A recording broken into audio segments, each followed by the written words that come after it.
America যার বন্ধু হবে তার শত্রু লাগবে না।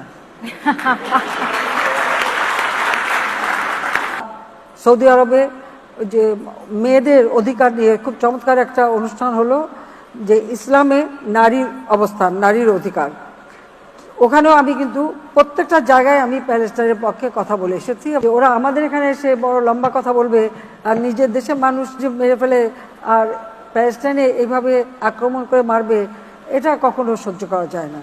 হ্যাঁ, আমি জানি যে একবার 2001 এই গ্যাস না দিয়ে যে ঝামেলা করেছিল, অবশ্য আর পারবে না, কারণ জনগণ তখন অতটা সচেতন ছিল না, এখন জনগণ অনেকটা সচেতন।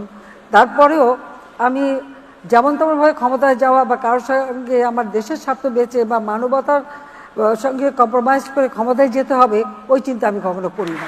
ওরা তো লেগে গেছে আমার বিরুদ্ধে সারাক্ষণ, তাতে কিছু আসা যায় না। জনগণের শক্তি হলো বড় শক্তি।